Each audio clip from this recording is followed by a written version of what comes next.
我叫黄泉。当我看到深山老林之中这栋崭新气派的道观时，一股寒气从心头升起。我觉得我今天纯粹是在作死。村子里古老相传，说100多年前，后山有一座道观，道观名叫太清宫，供奉着道德天尊老子。里面的道士个个都是神仙一样的世外高人，驱鬼除魔，法力无边。但后来发生了一件事，一夕之间，30多个道士全部死于非命，死状非常奇怪。道观门窗从里面紧锁，梁头系白绫，窗棂贴符咒，所有的道士全部吊死在道德天尊金身面前，并且每个人心口插着一把桃木剑。自杀吗？自杀不会胸口插着桃木剑。他杀吗？他杀。门窗不会在里面紧锁，也没有半点破坏的迹象。从那以后，道观中每逢初一15都能听到女人的哭泣声。午夜子时，夜深人静，哭声在死寂的荒山野岭之中传出去很远。村子里都说道观里有鬼，那些道士惹上了不该惹的猛鬼，他们被恶鬼所命，厉鬼复仇害死的。不过道观后来烧掉了，老天爷开眼界，一个风雨交加、电闪雷鸣的深夜，一道天雷劈下，道观燃起熊熊烈火，烧为灰烬。有人说时间会冲淡一切的，不错，100多年过去了，那所道观早就连废墟都没了，甚至具体位置在哪也没人知道。不过时间冲不淡村里人心中的恐惧。传闻50年前，村里刘二爷进山打猎，见到了道观。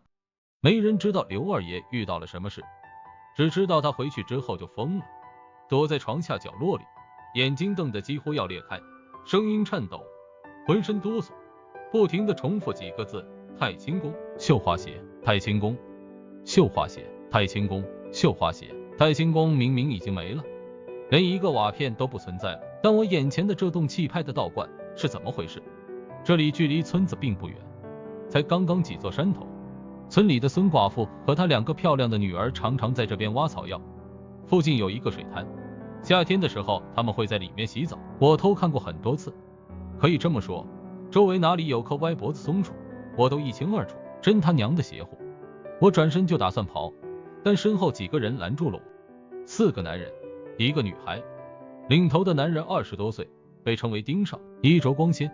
他们开了3辆很拉风的越野来我们村的，非富即贵。女孩17、18岁，冰冷高傲，不爱说话。我以为白寡妇的小女儿刘倩倩就是最漂亮的美女了，但是看到这女孩的时候，我才发现自己有多么坐井观天。这特娘的简直就是年画里的神仙妹妹啊！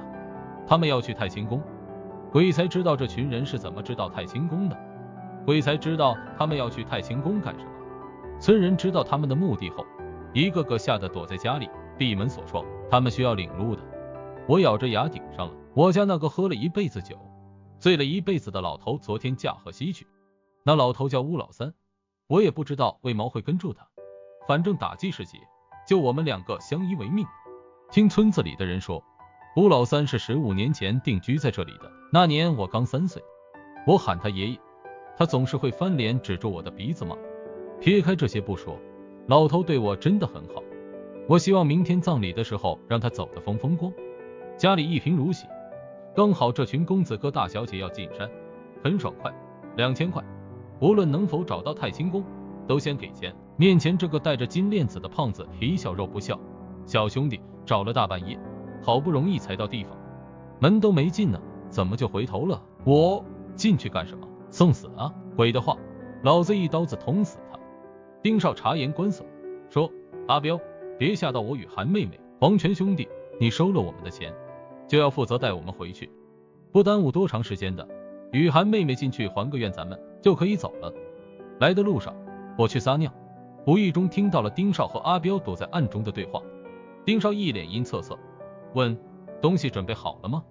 阿彪淫笑个不停：我办事，您放心，那要混在矿泉水里了，只要喝上一口，就算是贞洁烈女，也会变成淫妇荡娃，连正眼都不看我一下。他妈的，今天这一趟为了2000块，亏大了。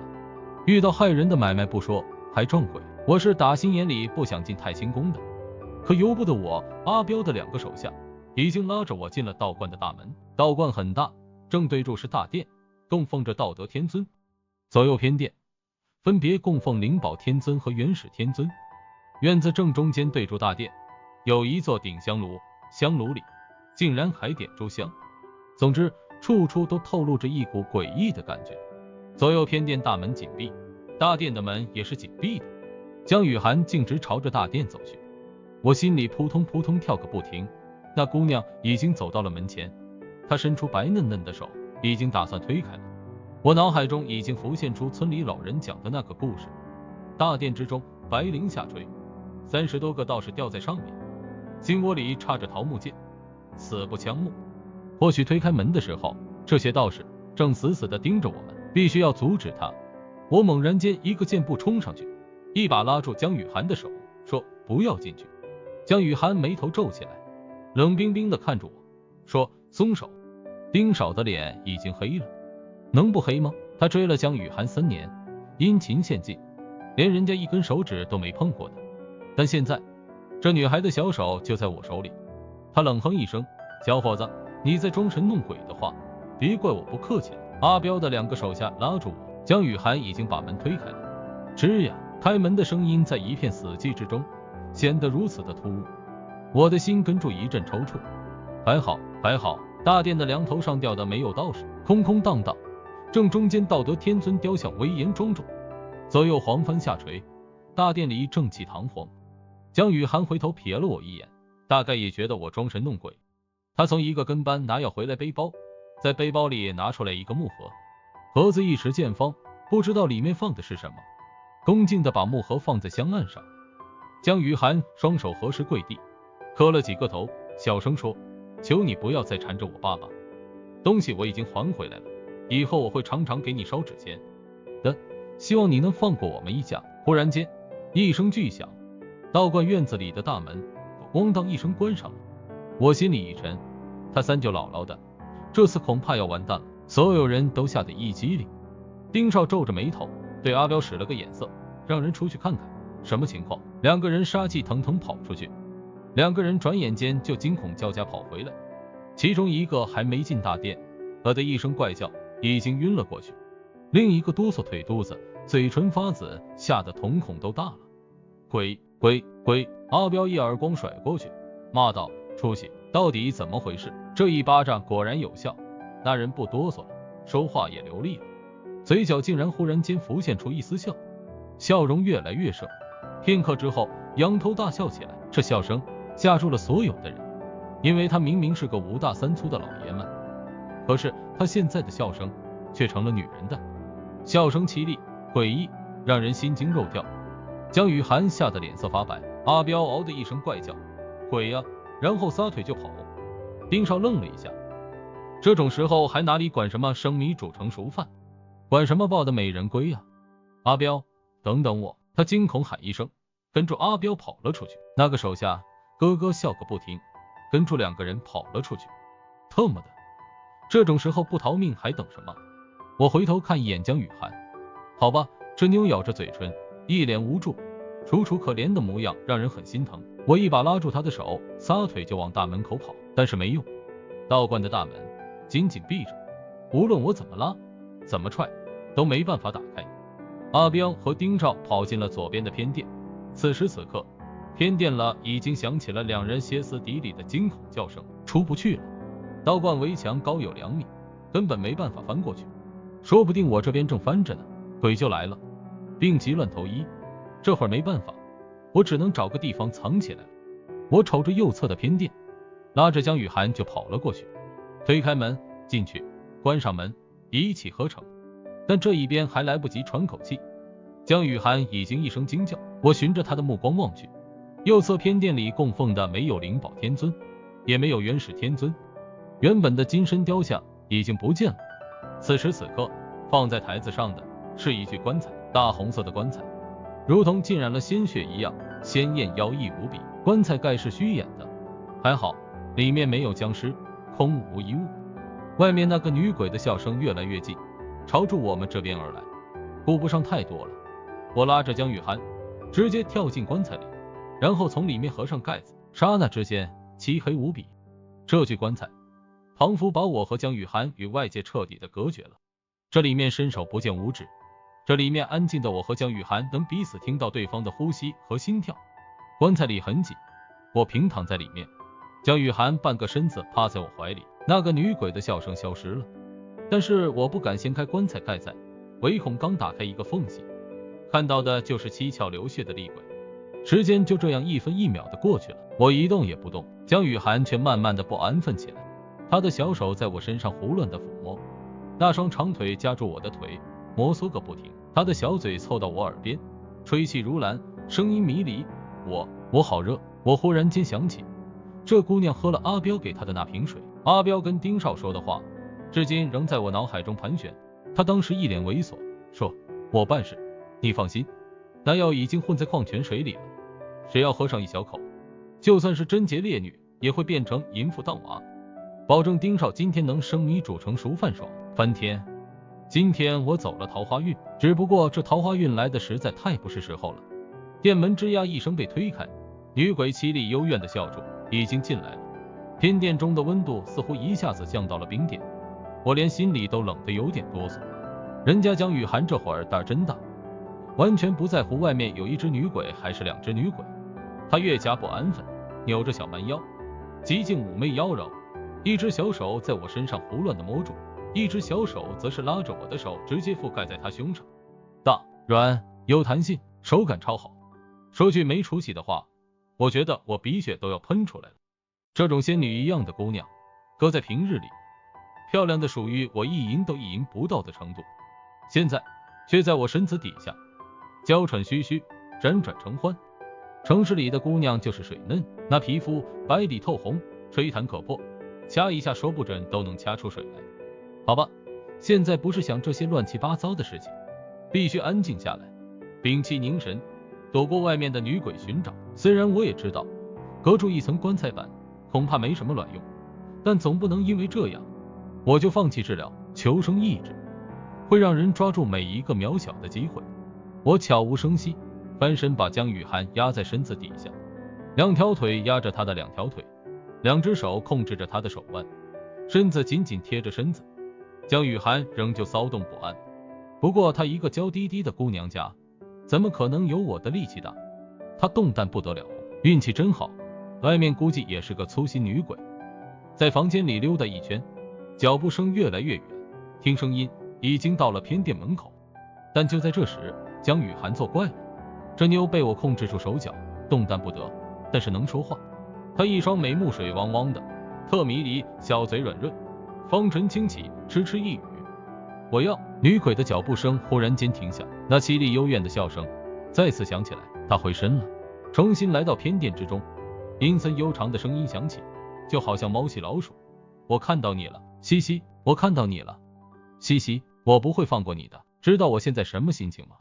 我心里有成千上万头草泥马呼啸而过。我瞪着江雨涵，心里骂道：你要个鸡巴！不能再让这妞发出声音了，必须堵住她的嘴。我的双手抓住她的手腕，腾不开。我现在全身上下唯一能动的只有脑袋了。得，别废话，非常时期只有用非常手段了。我毫不犹豫对住这小妞红润的嘴唇狠狠地亲了上去。三舅姥姥的，那个阿彪到底下的什么药，劲怎么这么大？江雨涵似乎很享受我的粗鲁，竟然非常迎合，小舌头伸进我嘴里，与我纠缠不已。我吓得心脏猛地一抽，以为女鬼发现了我们。可好半天后，女鬼也没打开棺材盖，她似乎爬上了棺材，不叫了，在那轻轻啜泣。搞毛线！棺材5块板，除了盖子是3块长板，2块短板，3长2短。前面的那块短板上有一条小缝隙，就在我眼前。我透过缝隙往外望去，近在咫尺，隔住一块棺材板，看得清清楚楚。那个女鬼肯定是坐在棺材盖上，2条腿垂下来，一袭红裙，而脚上踩着一双绣花鞋，小巧精致，上面绣着鸳鸯戏水。那双绣花鞋就在我面前轻轻地晃啊晃，让我想起来村里老人说的故事。阴风吹过，太清宫大殿中，30多个吊死的道士轻轻地晃啊晃。我心里冲着女鬼喊道：快走啊，在这里哭你妹啊，赶紧走啊！女鬼却没走，不但哭，还唱起了歌，声音幽怨，唱腔如泣如诉，好像唱的是古代诗词。必须给你们看这首字：前9人与共有，阮玉登编庸，回眸入抱总含情，痛痛痛，轻把狼推，见闻声颤颤，微痛红涌。是与狼更纵贯，全眉歇而凤，这回风味特疯狂，动动动，臀儿甩臂而动，唇儿相凑，舌儿相弄。这是啥？我在棺材里听的都有些懵逼了。我没正儿八经的上过学，但被巫老三逼住，也是背过唐诗宋词300首，这词也太艳了点吧。啥动动动的，啥痛痛的，啥臀儿甩唇儿凑舌儿弄的，啥，这到底是个啥情况？这女鬼是唱她自己原来的故事呢，还是唱棺材里我和江雨涵的状况？就在这时候，江雨涵忽然特冲动，想翻身再上，这妞估计是被我亲的更加冲动了，小脸绯红，美目迷离，亲吻显然已经满足不了她，这时候必须要采取点别的措施，不采取措施不行啊。你听过车震，甚至也听过马震，但今天如果我不采取措施，你估计就能见识到棺材震了。江雨涵挣扎不停，到时候我俩在其中纠缠，棺材摇摇晃晃，女鬼发现不了我们才算怪了。但采取什么措施呢？一个人饿了，你要给他吃的；一个人冷了，你要给他衣服；一个人困了，你要让他睡；一个人生病了，你要帮他抓药，对症下药。没错，就是对症下药。江雨涵痒了，我要帮他搔痒。有一次，孙寡妇一个人在附近的水潭里洗澡，她也痒过。我偷看了她整个止痒的过程。我用左手控制江雨涵的2只手，腾出右手，伸出手指往这妞下面摸去。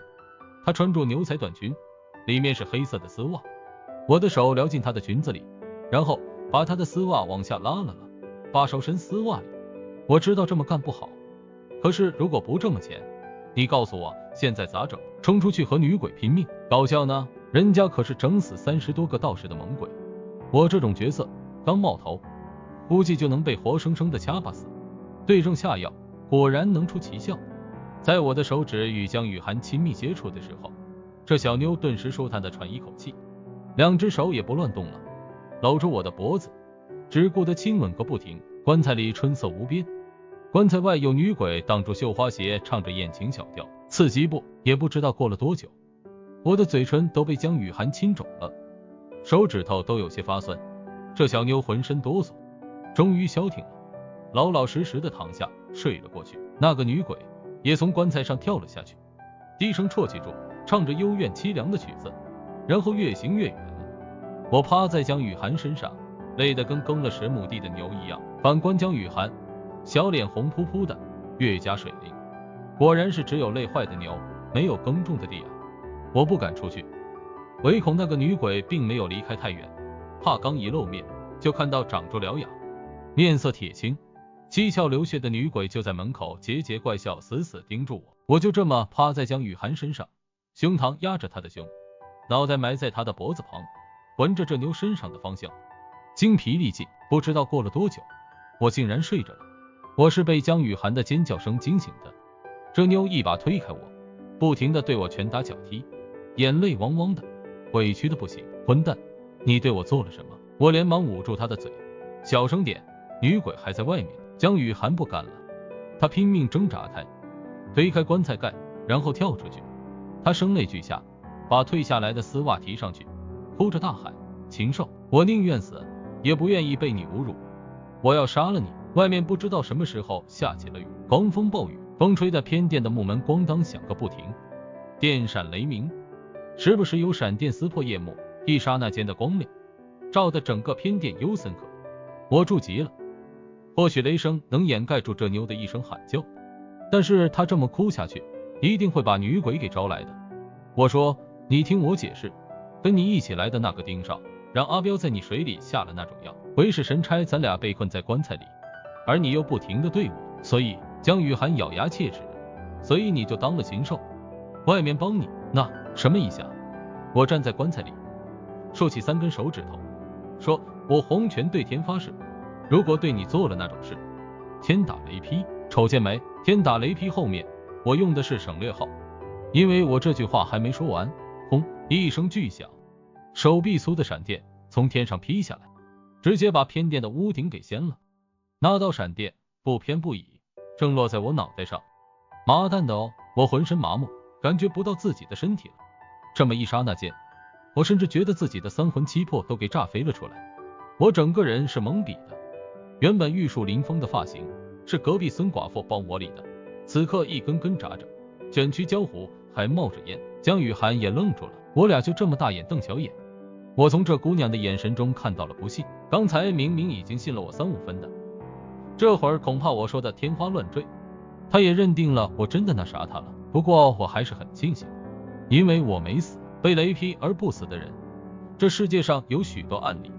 村里老人说，槐木棺材能引雷，说不准我现在待的这副棺材就是槐木的。我连忙从棺材里跳出来，唯恐再来2道闪电。今天发生的诡异的事情实在太多了，这闪电就算把我劈成神仙，估计我也能接受。我跟江雨涵解释，妹子，这雷电劈歪了，你别相信。江雨涵冷哼一声，那你再发个誓，再发一个，小爷就算背这个睡了他的黑锅，也不能发誓了啊。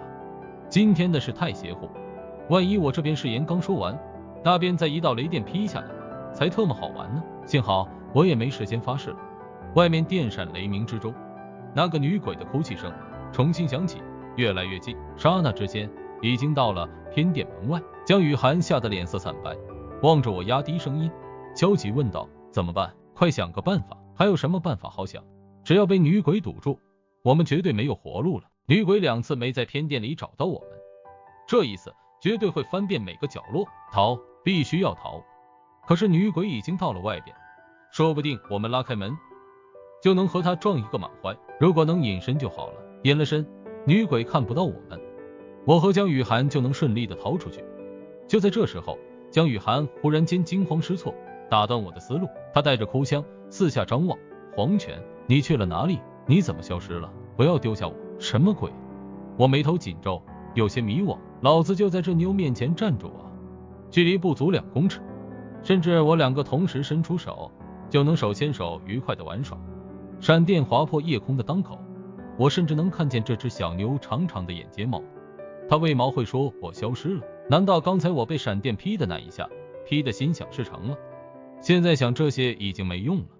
女鬼的哭声越来越近，我一把拉起江雨涵，踹开门往外跑去。晚了，太晚了！迎面而来正是那女鬼，一身红裙，裙子特别长，看打扮应该古代的，雨水落不到她身上，红裙迎风飞舞，猎猎飘荡。她披头散发，长发遮住惨白的脸，只露出一只眼睛，那只眼睛没有眼白，整个全是漆黑的，绣花鞋离地半尺，这次没用走的，而是飘过来。我和江雨涵呆怔当场，江雨涵吓得连叫都不敢叫了，紧紧地闭上眼睛。特么的，这次是死定了。但接下来奇怪的一幕发生，女鬼和我们擦肩而过，飞进了偏殿，她就好像没看到我们一样。到了这种时候，我知道我被雷劈那一下，身上肯定发生了什么事。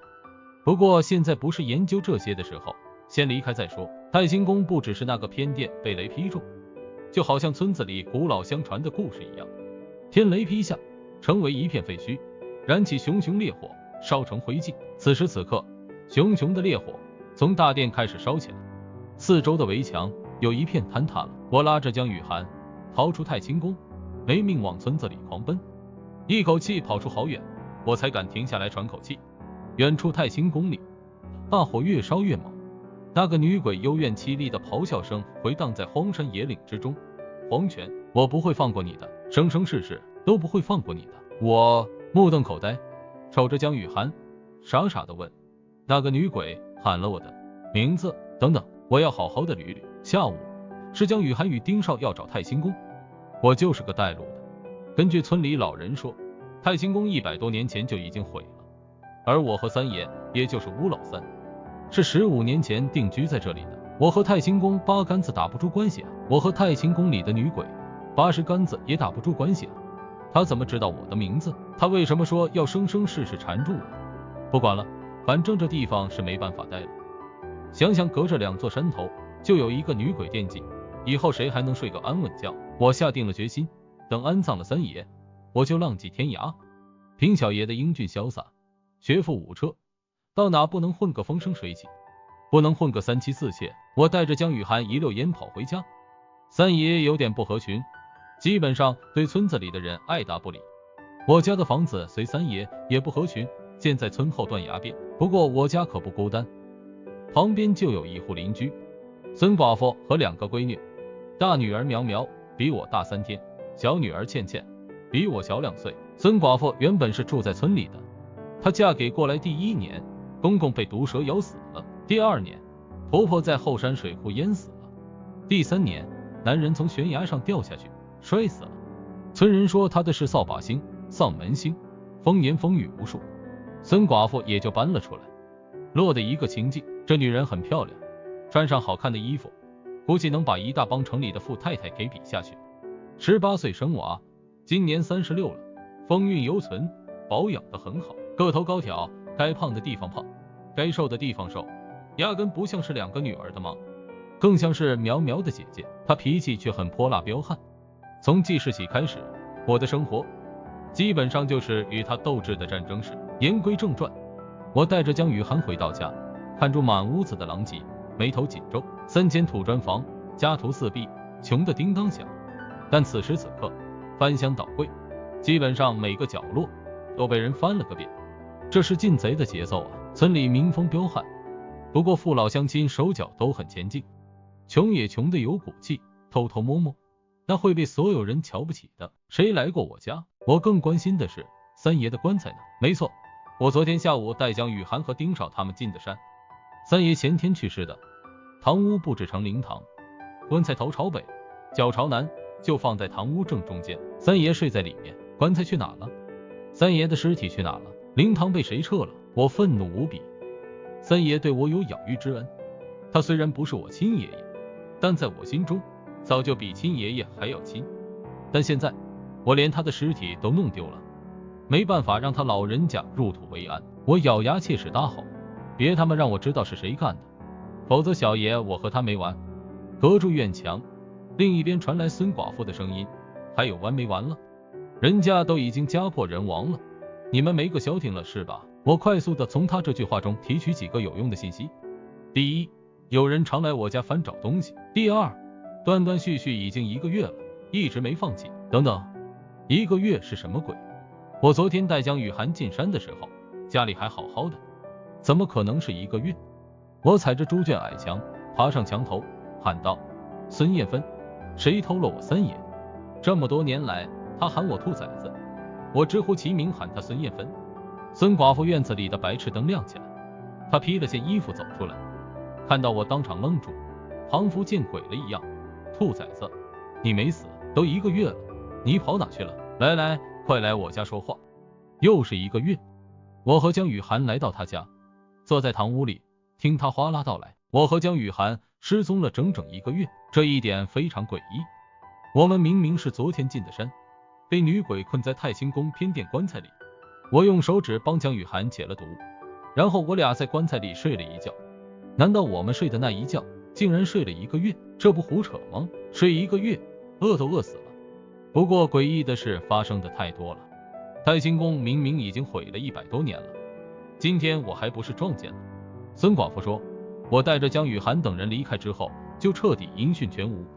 村民们去山里找了，没有我的半点线索，倒是找到了4个人，丁少、阿彪和阿彪的2个手下。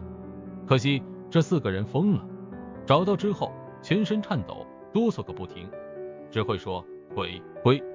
这4个人回去之后，第2天江雨涵的父亲就到了，带了很多人，还带着警察，差不多把方圆10几座山头全部搜遍了，可是仍旧没有消息。足足找了20多天，江雨涵的父亲才放弃。不过还有另一拨人，这一拨人是在三爷下葬的那天上门的。孙寡妇见我生死未卜，三爷尸骨未寒，不能暴尸在家中，他就张罗着为三爷准备葬礼。这边出殡的队伍已经开始了，8个人抬，棺材刚离地，一帮来历不明的人气势汹汹闯进来，二话不说就在家里四处乱翻，连三爷的棺材都不放过，打开来仔细检查了一遍。那群人也去了后山找我，当然同样是无功而返。